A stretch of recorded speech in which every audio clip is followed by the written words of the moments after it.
Hello guys, welcome to nursing official. मैं दीपक पाल स्वागत करता हूं आप सभी का आपके अपने इस नर्सिंग एजुकेशन प्लेटफॉर्म पर।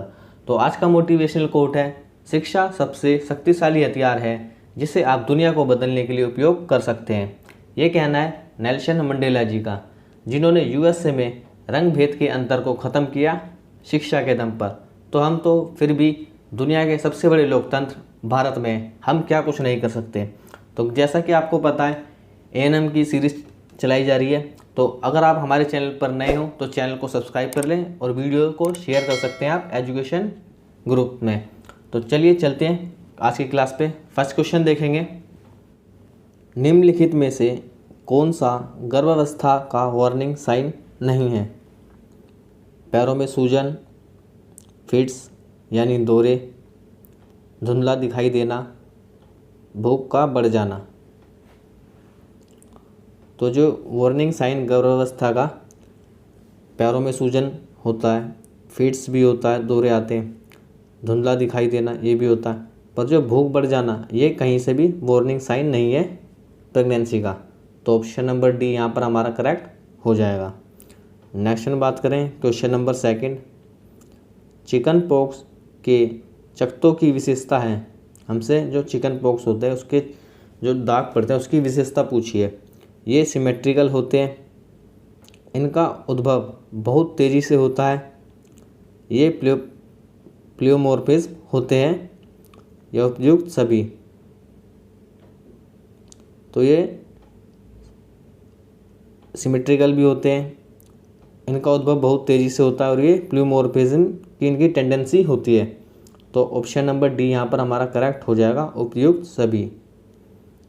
नेक्स्ट बात करें क्वेश्चन नंबर थर्ड, पर्ट्यूसिस है एक बैक्टीरियल रोग, वायरल रोग या फंगल रोग। तो पर्ट्यूसिस क्या होता है? ये एक हाईली कॉन्टेजियस रेस्पिरेटरी डिसीज़ होती है। तो ये क्या करता है? ये ब्रीथिंग को हार्ड बनाता है और ये एक बैक्टीरिया से होता है, तो एक बैक्टीरियल रोग है। तो ऑप्शन नंबर ए यहाँ पर करेक्ट हो जाएगा, एक बैक्टीरियल रोग है। नेक्स्ट बात करें क्वेश्चन नंबर फोर, कुष्ठ रोग को इस नाम से भी जाना जाता है। तो हमसे पूछा गया जो लेप्रोसी होती है उसके जो अदर नेम उससे भी जाना जाता है। ऑप्शन देखेंगे, बुखार, एडिसन रोग, हैंसन की बीमारी या काली खांसी। तो ये जो लेप्रोसी होती है, ये कुष्ठ रोग, इसको हैंसन डिसीज़ भी कहते हैं, हैंसन की बीमारी। तो ऑप्शन नंबर सी यहाँ पर हमारा करेक्ट हो जाएगा, ऑप्शन नंबर सी।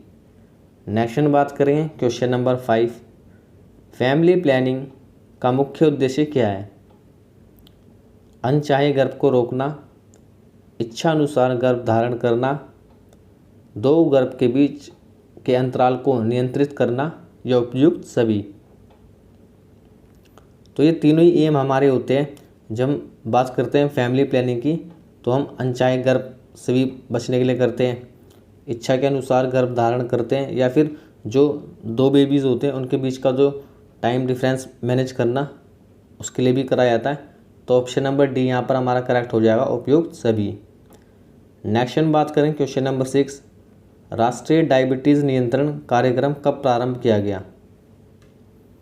तो ये जो नेशनल डायबिटीज़ कंट्रोल प्रोग्राम है ये कब स्टार्ट किया गया था? ये स्टार्ट किया गया था 1987 में। तो ऑप्शन नंबर डी यहाँ पर करेक्ट हो जाएगा। ध्यान रखेंगे जो national diabetes control programme start किया गया था ये 1987 में किया गया था। ऑप्शन नंबर डी यहाँ पर हमारा करेक्ट हो जाएगा। नेक्स्ट बात करें क्वेश्चन नंबर 7, CSSM कार्यक्रम कब लॉन्च किया गया था? तो हमसे पूछा गया जो CSSM है ये कार्यक्रम कब लॉन्च किया गया था। ये क्या है कि child survival and safe motherhood programme था। ये प्रोग्राम था child survival and save motherhood programme. ये स्टार्ट किया गया था 1982 में, 1992 में ये स्टार्ट किया गया था। तो ऑप्शन नंबर ए यहाँ पर हमारा करेक्ट हो जाएगा। नेक्स्ट बात करें क्वेश्चन नंबर 8, निम्न में से कौन सा बच्चों में पाया जाने वाला डेवलपमेंटल डिसऑर्डर है? तो हमसे पूछा गया इनमें से कौन सा डिसऑर्डर है जो बच्चों में पाया जाता है डेवलपमेंट के दौरान? स्कैबीज, सिजोफ्रेनिया, ऑटिज्म या डिमेंशिया। तो जो ऑटिज्म डिसऑर्डर होता है ये एक डेवलपमेंटल डिसऑर्डर होता है। उसके अंदर जो क्या होता है, जो एबिलिटी जो इम्पेयर हो जाती है वो किस चीज़ की, कम्युनिकेट करने की, इंटरेक्ट करने की, तो ये होता है ऑटिज्म। तो ये बच्चों में पाया जाता है।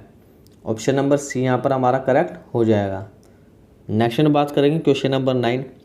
इम्पेटिगो है, हमसे पूछा गया इम्पेटिगो क्या है। आँख का संक्रमण, कान का संक्रमण, त्वचा का संक्रमण या ब्रेन का संक्रमण। तो एक बैक्टीरियल इन्फेक्शन है स्किन का। तो ऑप्शन नंबर हमारा सी सही हो जाएगा। ऑप्शन नंबर सी, त्वचा का संक्रमण। तो ये इम्पेटिगो क्या है कि एक स्किन का इन्फेक्शन है। तो ऑप्शन नंबर सी करेक्ट हो जाएगा, त्वचा का संक्रमण। नेक्स्ट बात करें क्वेश्चन नंबर 10। निम्न में से नॉर्मल विज़न के लिए कौन सी विटामिन आवश्यक है।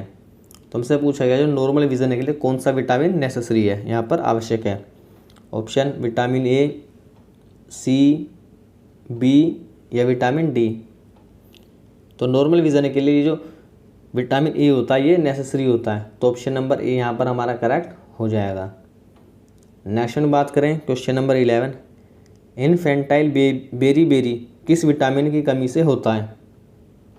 तो हमसे पूछा गया जो इन्फेंटाइल बेरी होता है किस विटामिन की कमी से होता है। Vitamin A, vitamin C, vitamin B1 and vitamin D. ये जो होता है ये विटामिन, ये जो डिसीज़ होती है इन्फेंटाइल बेरी, ये मोस्ट कॉमनली ये जो इन्फेंट होते हैं उनमें देखने को मिलती है। क्यों? क्योंकि जो वहाँ पर उनकी डेफिशिएंसी हो जाती है थायमिन की, यानी थायमिन की डेफिशिएंसी हो जाती है। तो option number C, vitamin B1 thiamine होता है। तो यहाँ पर हमारा ऑप्शन नंबर सी करेक्ट हो जाएगा। डेफिशिएंसी होती है विटामिन जब B1 की यानी थायमिन की, तो ये इन्फेंटाइल बेरी देखने को मिलता है इन्फेंट्स के अंदर। तो ऑप्शन नंबर सी यहाँ पर हमारा करेक्ट हो जाएगा। नेक्स्ट बात करें क्वेश्चन नंबर 12। निम्न में से कौन सा बच्चों में पाए जाने वाला त्वचा का संक्रमण नहीं है। तो हमसे पूछा गया इनमें से कौन सा है जो बच्चों में पाए जाने वाला त्वचा का संक्रमण नहीं है, यानी जो 3 है वो त्वचा के संक्रमण हैं, स्किन के संक्रमण हैं। ऑप्शन देखेंगे इम्पेटिगो, एक्जिमा, ओटिटिस मीडिया और स्कैबीज। तो जो ओटिटिस मीडिया है ये क्या है कि इन्फेक्शन है ईयर फील्ड स्पेस बिहाइंड, जो ईयर ड्रम होता है हमारे जो ईयर के अंदर जो ईयर ड्रम होता है उसको बोलते हैं मिडल ईयर। तो वहाँ पर क्या होता है, वहाँ पर एक इन्फेक्शन हो जाता है और ये एक बैक्टीरियल इन्फेक्शन होता है या फिर एक जनरली या तो बैक्टीरियल होता है या वायरस से होता है। तो ये क्या है, एक ईयर का इन्फेक्शन है। तो ऑप्शन नंबर सी यहाँ पर हमारा करेक्ट हो जाएगा। बाकी जो अदर हैं ये स्किन के इन्फेक्शन है। नेक्स्ट बात करें क्वेश्चन नंबर 13। नेफ्रोटिक सिंड्रोम का लक्षण है।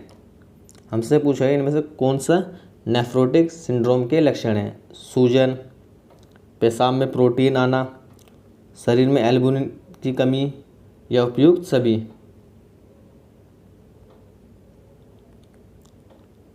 तो ये जो ऑप्शन नंबर बी है, पेशाब में प्रोटीन आना, ये नेफ्रोटिक सिंड्रोम का लक्षण है। ऑप्शन नंबर बी यहाँ पर हमारा करेक्ट हो जाएगा। पेशाब में प्रोटीन आना ये नेफ्रोटिक सिंड्रोम का लक्षण है। तो ऑप्शन नंबर बी यहाँ पर करेक्ट कर लेंगे। नेक्स्ट बात करें क्वेश्चन नंबर 14।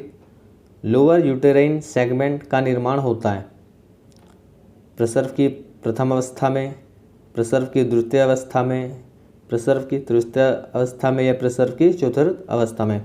तो ये डिलीवरी की स्टेजेस दे रखी है, इनमें हमसे पूछा गया है कि लोअर यूटेराइन सेगमेंट का निर्माण कब होता है।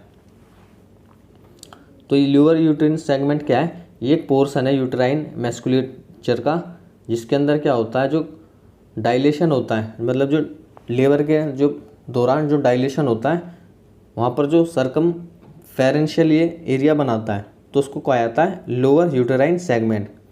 और ये पाया जाता है प्रसव की प्रथम अवस्था में, यानी जो डिलीवरी की जो फर्स्ट स्टेज होती है उसमें पाया जाता है। तो ऑप्शन नंबर ए यहाँ पर हमारा करेक्ट हो जाएगा, प्रसव की प्रथम अवस्था में। नेक्स्ट बात करेंगे क्वेश्चन नंबर 15। प्रसव की कौन सी अवस्था को प्लेसेंटा अलग होने वाली अवस्था कहा जाता है। तो कौन सी स्टेज है डिलीवरी की जहाँ पर क्या है कि जो प्लेसेंटा अलग कर ले हो जाता है, first stage, second stage, third stage या फोर्थ स्टेज।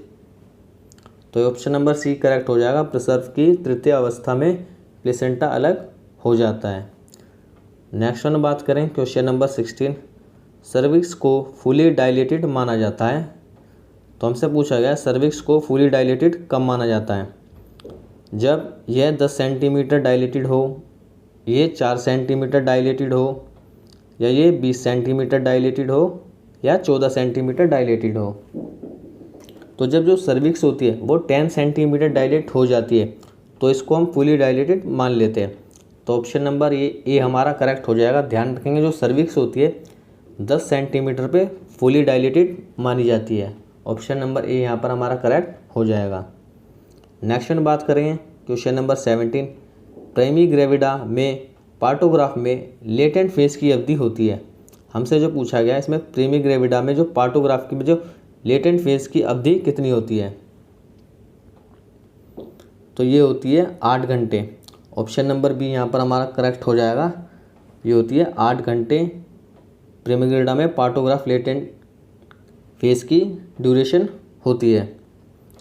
नेक्स्ट में बात करें क्वेश्चन नंबर 18, बच्चों के जन्म के बाद की समय अवधि को कहा जाता है। जो बच्चे के जो जन्म के बाद की जो टाइम पीरियड होता है उसको क्या कहा जाता है, गर्भावस्था, पार्टिट्यूशन, परप्यूरियम या इंटरनेटल। तो ये जो परप्यूरियम होता है ये कहा जाता है जब जन्म की अवधि के बाद। तो ऑप्शन नंबर सी यहाँ पर हमारा करेक्ट हो जाएगा, क्या कहा जाता है, परप्यूरियम। जब बेबी का बर्थ हो जाता है उसके बाद का जो फेज़ होता है उसको क्या कहा जाता है, परप्यूरियम फेज़ कहा जाता है। नेक्स्ट में बात करें 19 क्वेश्चन की, परप्यूरियम की अवधि होती है। हमसे पूछा गया जो परप्यूरियम का जो पीरियड होता है वो कब तक का होता है, 7 सप्ताह, 6 सप्ताह, 9 सप्ताह या 280 दिन।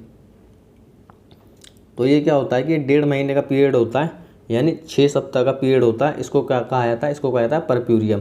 तो ऑप्शन नंबर बी यहाँ पर हमारा करेक्ट हो जाएगा।